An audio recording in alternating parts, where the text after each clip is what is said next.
Hey guys, welcome back to today's video. Today is Monday, November 25th, 2019, and today we're going to be looking at an update of the 2020 electoral map based off the Sabato Crystal Ball, Inside Elections, and the Cook Political Report. So I'm starting off this video with the Sabato Crystal Ball, mainly because this is the most updated electoral map.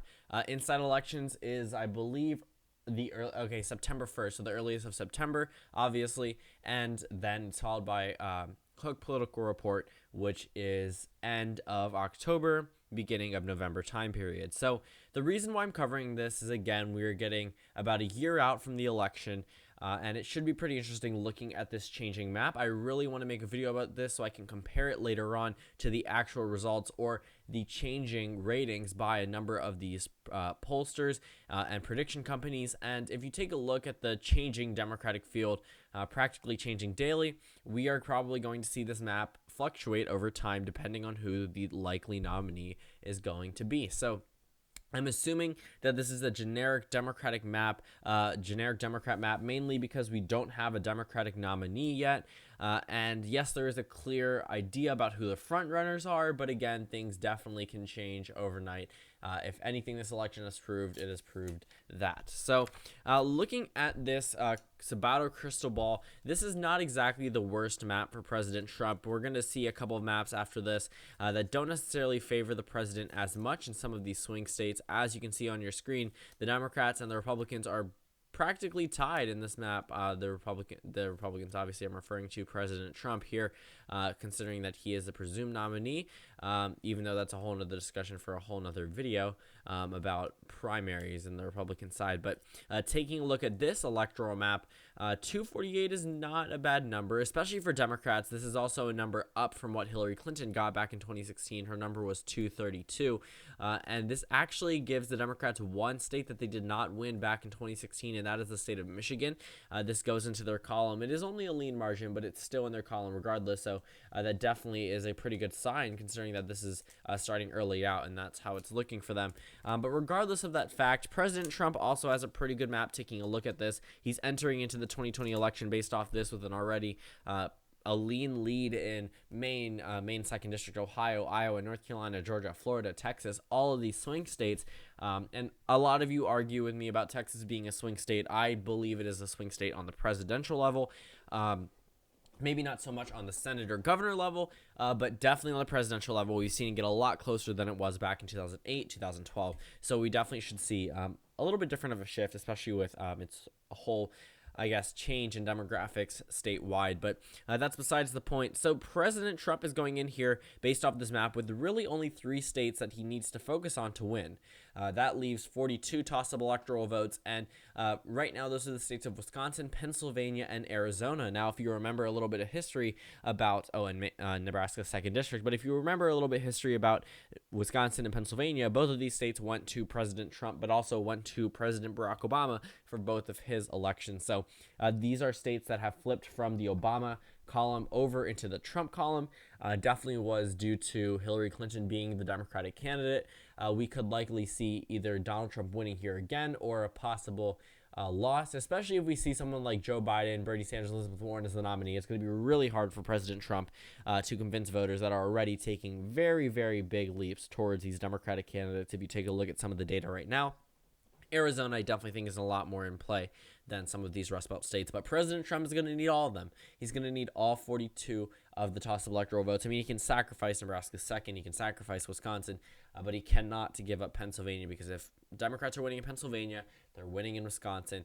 And vice versa, unless it comes down to a very narrow margin, which it did 2016, but generally those states are voting the same. Arizona, I still think, is going to be a Republican state, but based off this map, President Trump definitely has a pretty good shot at the presidency. But let's move over to inside elections. This one actually doesn't bode too well for President Trump. He's at 215 electoral votes, and they do give him Texas. They do give him Ohio, Iowa, and Georgia, and Nebraska's 2nd District. But here's the difference. They're giving him Arizona, but they're giving the Democrats Pennsylvania. They're giving the Democrats Maine's 2nd Congressional District.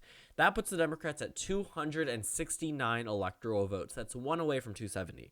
And President Trump being at 215 is definitely not a good look either, because even if he wins all of the remaining 54 electoral votes, if he wins North Carolina, if he wins Wisconsin, if he wins Florida, That still puts him at a tie with the Democratic nominee, the eventual one. And then it goes on to the House of Representatives, where I do think the Republican Party will still do a little bit better. I'm pretty sure I knew this like 2 years ago, but if any of you guys know if it's the incoming House or the leaving House that votes on the actual a presidential thing, I think it might be the incoming House, but I could be wrong about that. But yeah, so 269 to 215, which means that the Democrats win one more electoral vote based off this map. They win the presidency absolute. And what surprises me is that they've called Pennsylvania and Michigan for the Democrat, but not Wisconsin. Wisconsin wasn't that much of a stretch over into the Republican column. If an election definitely comes down to the wire, I could see Wisconsin making all the difference. But typically, like I said, these states vote together. Generally, you will see all three of these states voting the same way. Now, we see Ohio and Georgia as likely Republican states, which they were lean in the Sabato crystal ball, which is pretty surprising that those may be likely, but then we see another flip for the Democrats. It really all depends on how this is viewed, but the only lean state right now is actually Iowa, and then the tilt GOP state is Arizona. The tilt Democratic states are New Hampshire, Maine, and Nevada. Those also make sense, considering that Hillary Clinton only narrowly won them back in 2016. Democrats are still going to have to fight for them. But that leaves 54 tossable electoral votes. Definitely a little bit better of a map for Democrats and a little bit worse for President Trump. Now let's move on to the Cook Political Report. So this one is end of October, early November time. So we see the Republicans at actually an even worse spot at 205 electoral votes. If you take a look, if you run through, taking a look at Virginia, typically these states are are rated as safe or likely. If you take a look at New Mexico, Colorado, and those states around that area, still pretty general characterizations for those states.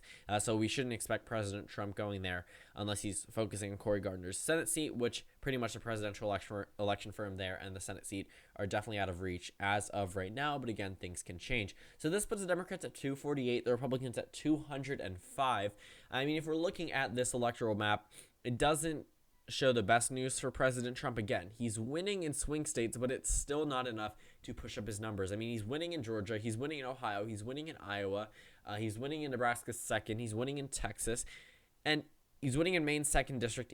He's winning all of these swing areas, but he's failing to capture enough electoral votes to win. And 205 is by no means a very good margin or a very good loss margin. Mitt Romney got here back in 2012, and if Donald Trump got to 205 only, that really would not go so well, and it would definitely prove as a referendum against President Trump nationwide. Now, if we're looking at where the Democrats are, again, this is the same type of map that we saw with Sabato Crystal Ball, minus some improvements. Improvements for the Democrats minus better looking map for Republicans on the Sabato Crystal Ball.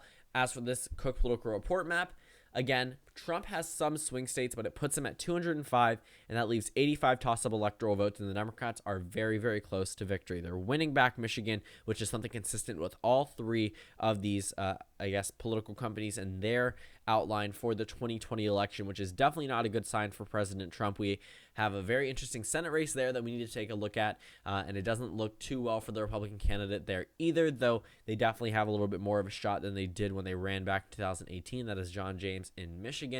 But just taking a look at this electoral map, none of these really spell out quote-unquote good news for President Trump. He's at a disadvantage in 2 out of these 3 maps, and he had a tie in 1 of them. And taking a look at the swing states that are typically characterized as pure toss-ups, and most of them are actually characterized for President Trump, which I think is a good sign for some of the states, but it's still not enough to overcome that Democratic wall that has been in place for such a long time. Yes, President Trump was able to overcome it back in 2016, but also keep in mind Obama won Indiana in 2008. It never went to a Democrat after that. If you look at some other states, Barack Obama got close in Montana. He got close in Missouri. He won North Carolina by 14,000 votes.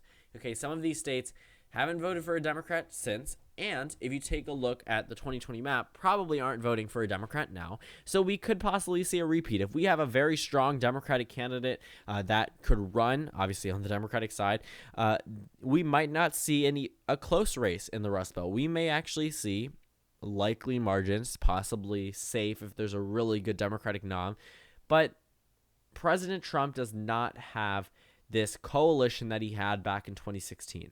2016 definitely was something with everything working super well for President Trump. Yes, he was attacked by the media, but if you take a look at the voting patterns, it really came down to the final few days of the election where he directed all of his attention to the Rust Belt and narrowly won those states by less than 1%. He lost the popular vote. He was able to narrowly edge out those 3 swing states by, again, less than 1%. If he had lost, if Hillary Clinton had gotten 1 more percentage point in any of the 3 states, they would have flipped back to the Democratic column. Now, obviously, President Trump won all 3 of them. He could have afforded to lose Pennsylvania, could have afforded to lose Michigan, but he needed he needed 1 of the 3 in order to win. And it really came down to dynamics on Election Day. And when he's winning these states by less than 1% back in 2016, and he's already lost a pretty substantial amount based off change in approval ratings, it doesn't exactly spell out too much good news for President Trump leading into the 2020 election. So thank you guys for watching this video. Comment down suggestions below, and I will see you all tomorrow.